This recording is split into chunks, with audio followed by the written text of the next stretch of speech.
Long ball is going to go for a touchdown. The game's over. Webster Slaughter. Metcalf will go for the score. Unbelievable. 45-40. Run, William, run. He's got blockers in front. 5. Touchdown. Joshua Cribbs turns disaster into a score. Sight wants it all on this one for Logan, and he is there. Jim Brown to the 30. Jim Brown is going to go in for another touchdown. The Cleveland Browns select Baker Mayfield. Wow. It is Baker Mayfield. I woke up feeling dangerous.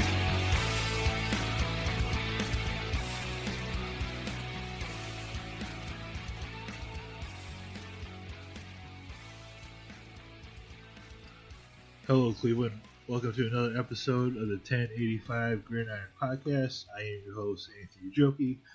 As always, I got my co-host, Jack McCurry, with me today. I'm not going to do any sort of intro because the Browns got smoked by the Arizona Cardinals, 38-24. The gap was much wider than that, Jack. And here we are, another Sunday, another loss. This loss officially ends the Cleveland Browns season in terms of playoff hopes, and we will be probably looking at a new head coach, and we'll get into all that here in a little bit. But, Jack, as we start off this podcast, this team was in the playoff hunt going into today. They go to Arizona, a team that's 3-9-1. Got their butt kicked.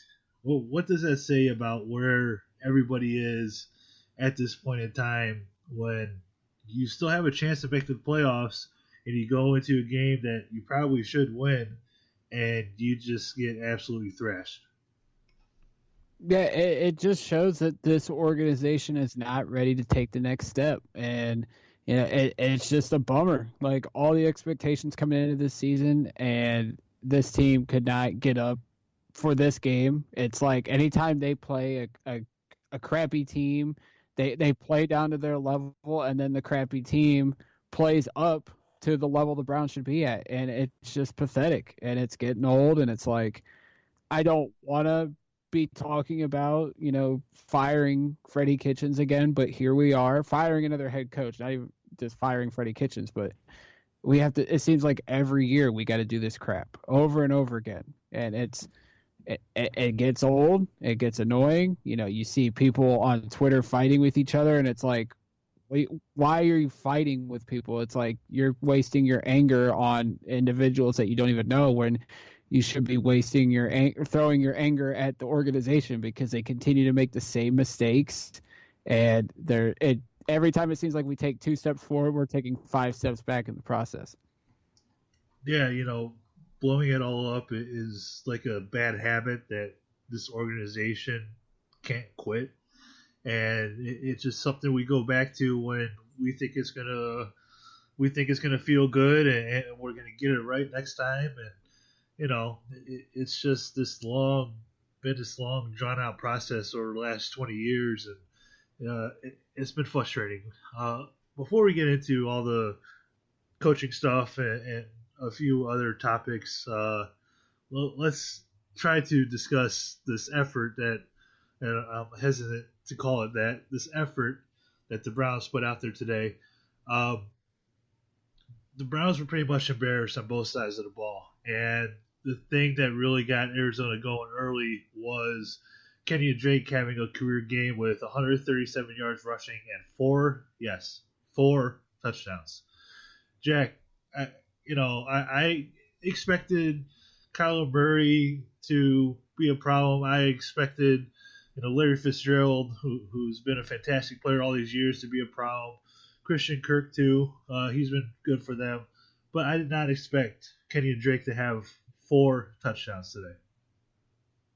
Yeah, I mean, Kenyan Drake's been an okay back, and he's had some flashes down in Miami, and then he got traded at the deadline to Arizona because they needed running back help because David Johnson can't stay healthy to save his life. But yeah, not only him, but him and Kyler Murray just picked apart the Browns on the ground, and it was like and it was essentially they imposed their will early, and the Browns tried to do it with their running game, and it was effective at times, but Arizona just kept running it and running it and running it, and set up their offense to make plays. And not only Kenyan Drake, but Demir Bird, who honestly, like, I overlooked when I was looking at this team. He comes out and got targeted 6 times, had 6 catches for 86 yards, including a 51-yard catch and run. It's like the Browns continuously let guys that you'll overlook, and then they go out and have like career games, and it's like, why do they do this? It's like, what are you doing during the week? Like, are you focusing just on like the number 1 and number 2 guys on a depth chart and not worry about 3, 4, and 5? Because those seem to be the guys that always kind of emerge and kill the Browns on a stage like this. Yeah, I think part of it is, when you go into a game plan, we're going to say this guy isn't going to beat us, this guy isn't going to beat us, and if these guys beat us, we'll live with that. Obviously you can't account for everybody all the time, but it's just you're right. It's another one of those games where a player where you don't expect it has a career day and made the Browns pay for it.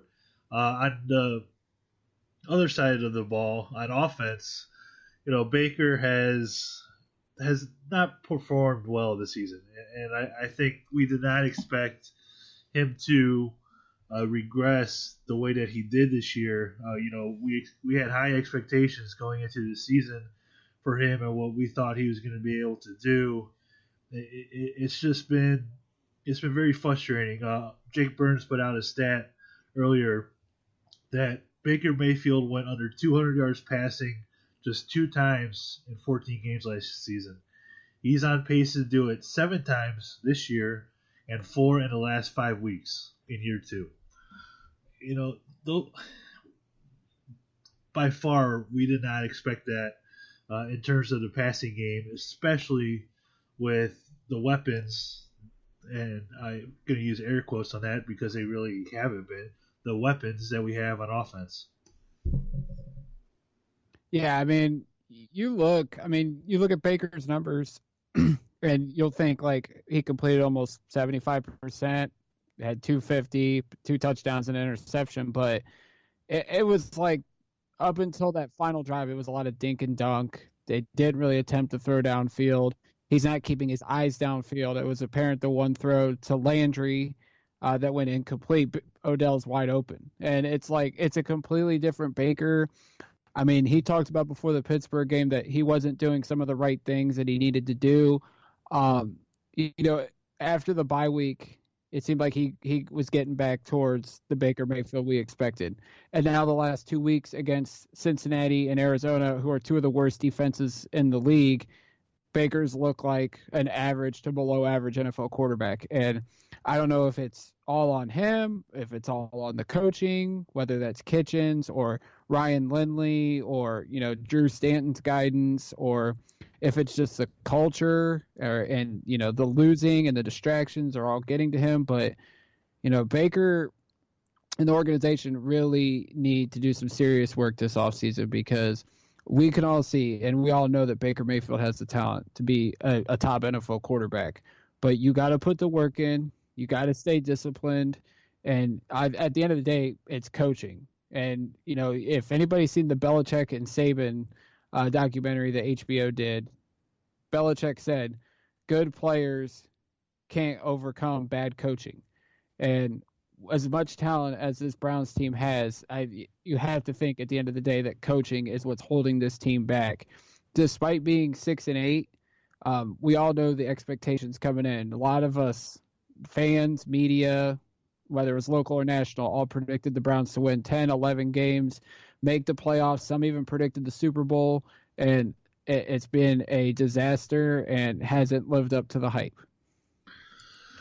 I won't repeat how many wins I predicted on the pre-season edition of the podcast. I will not go there. You're fine, Nick. Okay. A lot of people predicted as many wins as you. So. I don't know about that many, but it's just it's frustrating. We're sitting here, like I said earlier, on another Sunday, another loss, and it's terrible. I'm running out of adjectives to describe how bad the situation is because I guess on the bright side, we've won 6 games and we could have gone through another 0-16 season or 1-15 year or on this podcast, but with all the expectations and the talent that this team has, I think we're right in the aspect that coaching is definitely holding this team back.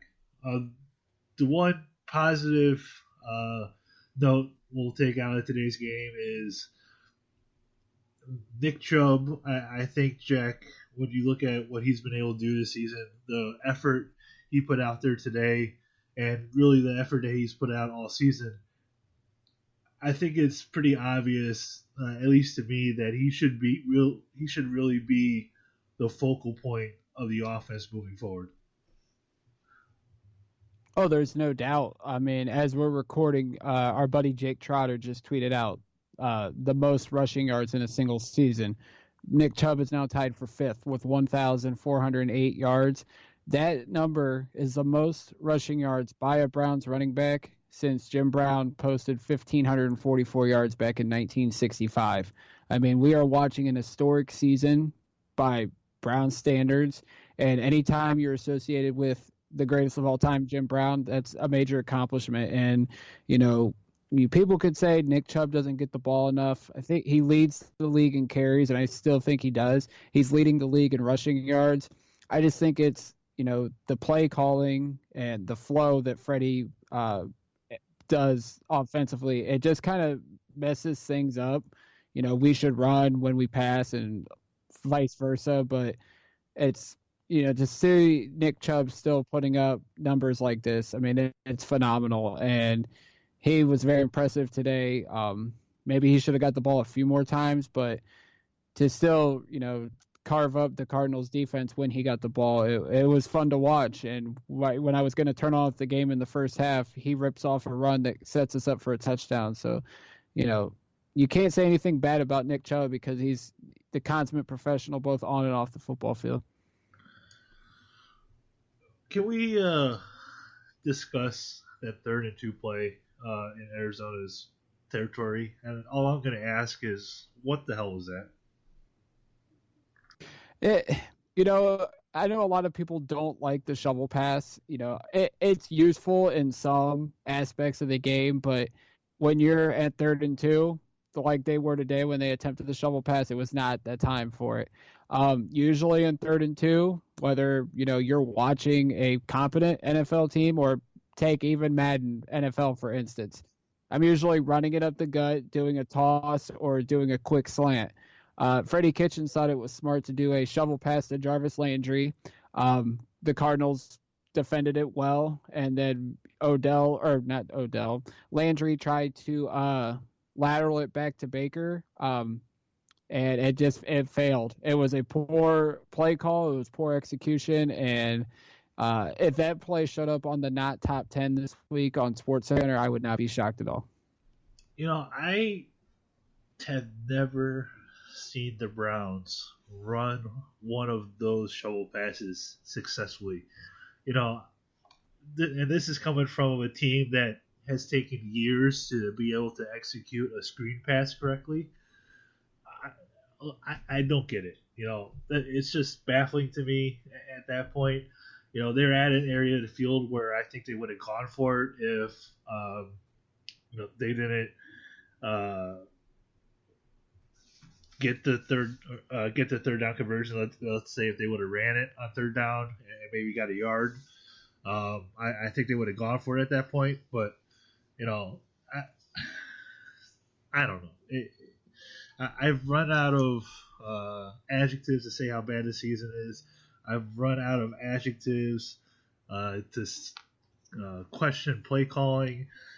We're just at the point in the season, Jack, where it's over. The Browns were limited for the playoffs today, and it's over. And I think that we've waited long enough to discuss the future of this team and draft and free agents and all that kind of stuff. And I think it's about that time that we do that. Nope, we got 2 more weeks left, and then we will start talking about the draft and free agency and all that. I don't like doing that during the season. I know the season's technically over, but I don't want to do that yet. I am tired of doing that crap. It's like I forbid to talk draft during the season because we had done it for so long. Not on this show particularly, but it would be week 1 of the season and everybody started talking draft. Like, I hate doing that. That's why I hate talking about firing coaches and dysfunction and all this crap. Like, it's wearing on me. Like, I'm not going to be like other Browns fans who decide to turn their back and go cheer for a team like the Baltimore Ravens, which whoever that fan is on Twitter, like, don't ever try to come back because that's stupid. But I hate doing this crap, Anthony. Like, I know it's fun to some, but it ain't fun to me anymore. No, it's not fun, and it's beyond frustrating, and I think we're all sick of the situations we've been in, and we were talking draft 2 years ago on this podcast as the season started because we knew how bad it was going to be, right? We knew how terrible that season was going to be, and unfortunately, they ended up going 0-16 that year. Last season, we put it off for quite a while in terms of not talking the draft, and we ended up not having a first-round pick anyway, so it really didn't matter. This season, we expected a lot more. I think we all expected to be picking in that 26 to 32 range of the first round, and the draft talk would be minuscule until late January, early February. But we're at that point where we got 2 weeks left of the season. I'm probably going to put out a mock draft tomorrow because we're at that point because the Brown season is over that it's time to start looking for all that. One more thing, I guess 2 more things about today's game.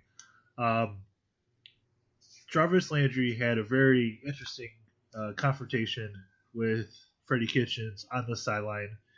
And, it came after late in the third quarter when they threw a pass and they didn't get the first down. They ended up attempting a field goal, which Schobert missed.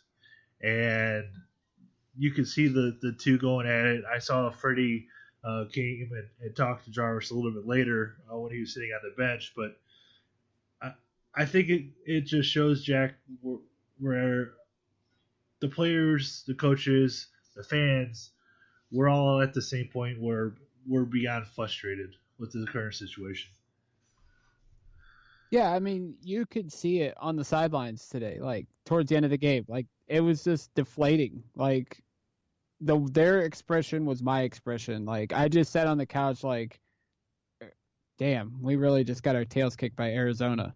But, like, they've been deflated even after wins, like even recent wins against Pittsburgh. Obviously, with everything that happened with Myles Garrett at the end, kind of deflated the win. The Buffalo win, that wasn't satisfying. Cincinnati last week wasn't satisfying, and you could hear it with the players. Like, they seemed like they lost. They felt like they lost. And then, today, obviously, that look was the same. The whole thing with Landry and Kitchens. Landry says that he was asking for the ball, but I mean, people were reading lips, and it seemed like it was more than that. And Freddie says he loves Jarvis, and Jarvis says he's supporting the coach. Even Odell said that he loves Freddie. Like, you can tell some people are just frustrated. Like, Jarvis had his head in his hands for like a good 5 minutes every time they panned to him on the sidelines, and you could tell by the looks on people's faces that they're frustrated. And I think it's the losing, but I just think, especially on the offensive side of the ball, that a lot of those guys are frustrated by the game plan, the play calling, the execution. Like, it wasn't supposed to be this way. And unfortunately, we're sitting here 6-8 now, and everything is tail spinning into a disaster.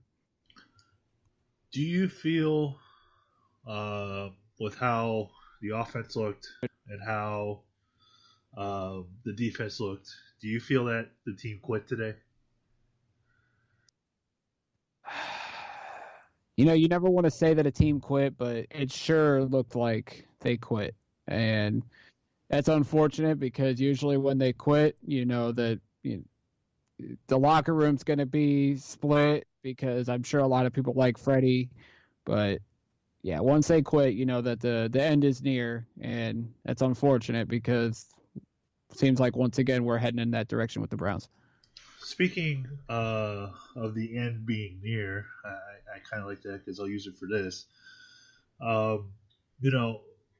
David Njoku battled injury. He was able to fight back from that. And today, he was inactive for today's game. What's going on there? Based on the reports, and this is Doug Deacon said that he heard that Njoku was running the wrong routes, which, granted, he just got back from injury, but still, if you're running the wrong routes and you've had all this time to put in the work, like, that's a bad look. And then I think it was Daryl Ryder that said that Njoku dropped like 4 passes in a row during one of the media portions of practice last week. Like, we knew Njoku doesn't have the most solid hands, but and a lot of people got mad because the stuff with Randall, the stuff with Higgins, now the stuff with Njoku, and of course there's the perception that these aren't Dorsey's guys, so he's making the calls on who's inactive. I think it's more or less these guys are trying to hold people accountable, trying to set a culture, set a tone. It may not go over well with the fans, but if the coaches are doing that, and granted, it appears that sometimes the coaches don't know what they're doing, I'm giving kudos to the coaches for trying to set a culture, set a tone, and hold some accountability in that building because Lord knows there hasn't been a lot of it since '99. If guys aren't doing their job, to quote Bill Belichick, do your job, then they don't deserve the right to play at the end of the day. Kind of agree. If you don't put in the work, you shouldn't play. And I know that Njoku, a lot of people think he's a vital part of this offense, not only now but moving forward. If he's doing that, you got to question whether or not he's here long term. And I'm tending towards the side where I don't think he'll be here. Yeah, I kind of get that vibe as well. And he's just going to be added to that long list of first-round players that will not be a part of the Browns that they've taken in recent years, and he won't be part of that, part of the roster moving forward. I won't be shocked if he's not here. Another guy that I guess we should probably be preparing ourselves for not being shocked if he's not here next season is Joe Schobert. Mary Kay Cabot reported the other day that the Browns are willing to let Joe Schobert walk in free agency. Made offers months ago, but annual average value of the deal was less than what Christian Kirksey is getting paid, and the Browns haven't been in contact with Joe Schobert since. Jack, I know when you and I were discussing this the other day, you said you had a lot you wanted to talk about this, so I'm just going to give you an open floor and go right ahead. It's just absolutely baffling to me. First of all, that John Dorsey is okay. I'm going to try to be nice about this to a degree. I don't get why not only John Dorsey, because this has gone on a lot, and I know that he's drafted some guys and he's let some of those guys go, like Avery, Corbett, Callaway. But there's always this perception that anytime a new management comes in or a new coaching staff, that they have to get rid of guys. Like Joe Schobert is one of the top linebackers in football. I know fans will have a complete mixed opinion on that. The guy makes plays, whether it's tackling, whether it's covering. He's been lined up as a pass rusher at times, and he's been effective there. Like, the guy is what you want as a linebacker, and yet Dorsey's lowballing him. This is no offense to Christian Kirksey, but Schobert deserves to be the highest paid linebacker on this team, one of the top highest paid linebackers in football. But and then Excuse me. And I think that's a slap in the face that they lowballed Schobert. Now, obviously, things can change. There's still time. But the fact that there's no communication on the Browns side of things just makes me think they're going to let Schobert walk. And then you hear people say, well, they got Mack Wilson and Taki. Now, Mack Wilson made a great play today, intercepting Kyler Murray. But Taki has barely played this season. Mack Wilson has been inconsistent. Now he's made some steps that shows that he can play, but I'm not convinced that those two, especially Taki, can take over in terms of production what Joe Schobert's done. And all it's doing is creating another hole when we already have a ton of holes on the roster. So I don't get their mindset.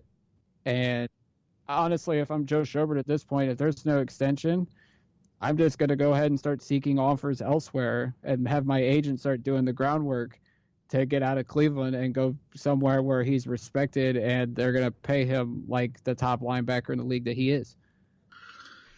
Yeah, it's going to be a very tricky balance of what Joe should get paid and what he is going to get paid. Anytime you're in a free agent year and you've done what he's done this year, that's obviously going to boost the value of the contract he's going to get. And with the roster situation, the cap situation that the Browns have, they can't afford to give him an albatross of a contract to keep him here. But to offer one that was less than Christian Kirksey, to me, it is just a total slap in the face. And, he is much better than that. And I'm not saying Kirk was terrible, but I think Joe has been much more consistent, much more available in terms of being able to be on the field and actually playing. And, it's just it's a slap in the face. And I would not be shocked if he's not here as well. Unless they could find some kind of common ground when they have a cap situation to where they'll be paying guys like Myles Garrett and Denzel Ward and Baker Mayfield, while still paying these wide receivers, paying Nick Chubb, hopefully paying Kareem Hunt as well. So fixing the offensive line. So it's going to be a very tricky balance, and that's something that we're going to dive into when we really start the offseason stuff is, taking a look at these contracts, what's coming up, and how the Browns should approach the situation with the different guys needing new contracts very soon, and how they could fix the current problems that they have. Jack, I guess there is one more thing. We did talk about possible head coaching changes earlier, and about us not really wanting to discuss potential head coaches and whatnot.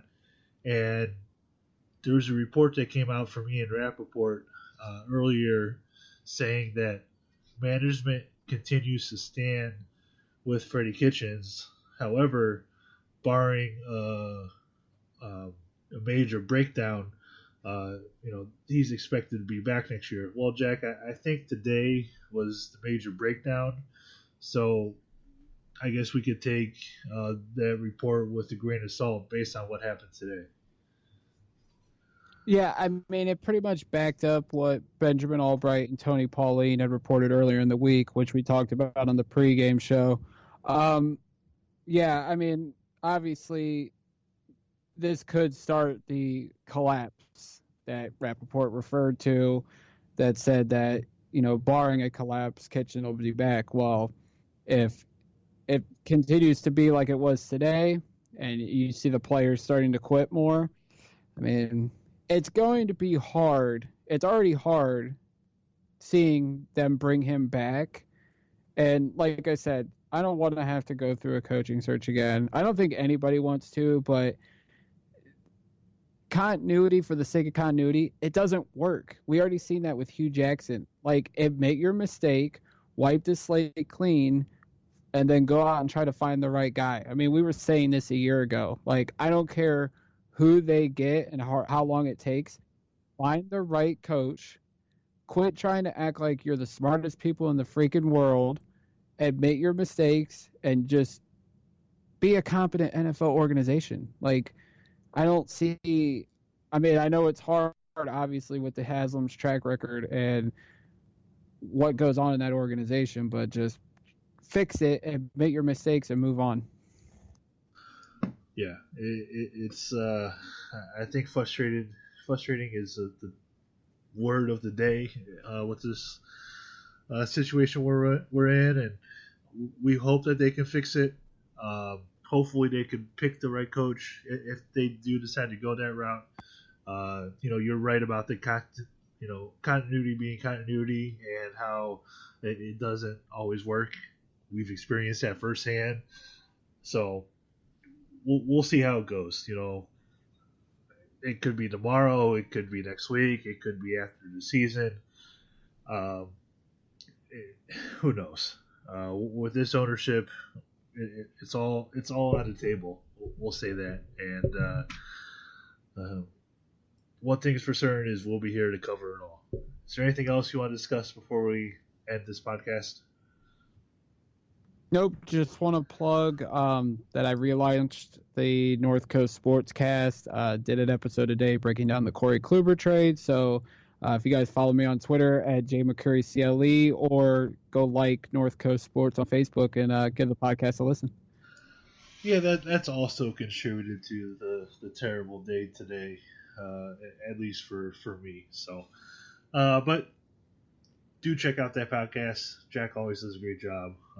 Check out his website too, where he's been talking about this stuff as well.